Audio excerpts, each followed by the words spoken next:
Good afternoon, students. This is Darren Nolan from Graduation Alliance, fitness and health instructor.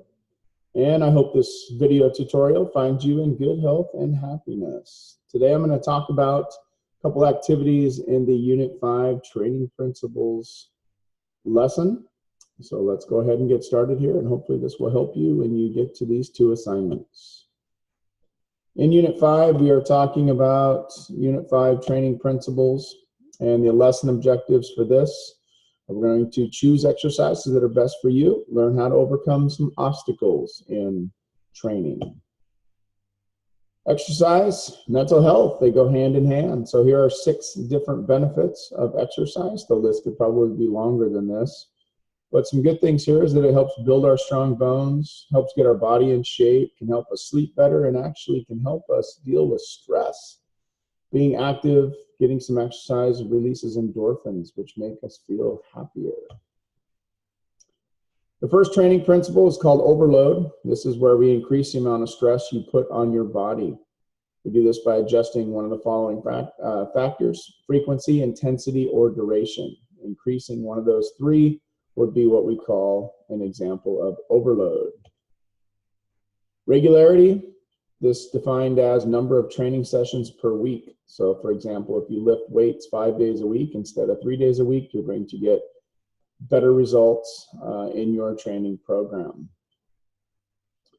Adaptations will only be achieved if training is regular. So if you want to see a change in your fitness level, then it's important that you are increasing the number of exercise activities that you are doing in any given week. Training principle number 3 is intensity. This is the level of difficulty of your work. And some people use heart rate monitors to identify what their level of intensity is. You can tell by your heart rate, just at how exhausted you are when you're working out. You could use an intensity scale, which is shown here on the screen. The whole idea is about increasing the intensity and increasing your heart rate to get maximum benefits from fitness training. Duration, this is the amount of time that we exercise, or the length of the individual workout. So for example, instead of playing soccer for 60 minutes, play soccer for 80 minutes. So increasing the duration is also going to help us increase our fitness. The principle of progression, this is moving forward through a sequence of gradually build up of the body. So it's important when you're training that you start out slow and you progress as you're getting stronger, as you're getting more fit. You start increasing all of those overload principles, the training principles, the regularity principles. So as stated here in the example, it's not a good idea to start at a black belt level in karate if you've never done it before. You have to start with the beginning levels and work up to being a black belt. Specificity. The exercise or training specific to the muscle groups and the energy systems used by an individual. It also includes the fitness components and skills needed. So for example, be specific about what you want to improve. If you're training for a 5K, then you'll need to specifically work on running a 5K. Number 7 is reversibility. Use it or lose it. You may have heard this term before. So an example, if Lily does 100 push-ups a day for 3 months, she'll get stronger. If she stops doing push-ups for 3 months, she'll get weaker. So it's important that we maintain and continue with our fitness plan and to make sure that we do and can avoid reversibility. Training principle number 8 and 9, this is our rest and recovery. Rest, the period of time allocated to recovery. Recovery, the time required to repair damage to the body by our training or competition. And then adaptation is reacting to a hard training session by increasing the ability to cope with future grueling sessions. So it's important that we have this rest and recovery phase.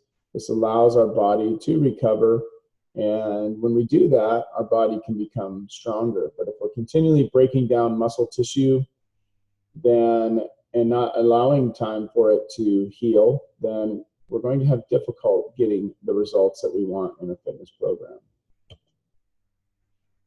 So one of the activities in lesson 5.1 is a discussion question. And for this one, this is activity 5.1.1. And what you're going to do for this is you're going to describe a type of exercise program that you will participate in on a weekly basis. You'll need to identify at least 3 of the training principles from the previous lesson that will implement in your exercise program, and how and when you will implement each training principle. So for example, describe the program using 1 to 2 complete sentences. You could say something like, I will participate in a walking program in my neighborhood at the local park. I plan to walk with a friend whenever possible. And then to identify 3 training principles for the 3 additional sentences. Number 1, the frequency of my walking program will be 3 times per week, and the duration of each time I walk will be for 1 hour. And I plan on walking a brief pace and occasionally up steep hills, which is an example of intensity. So there are 3 of the different training principles that I've incorporated into my response.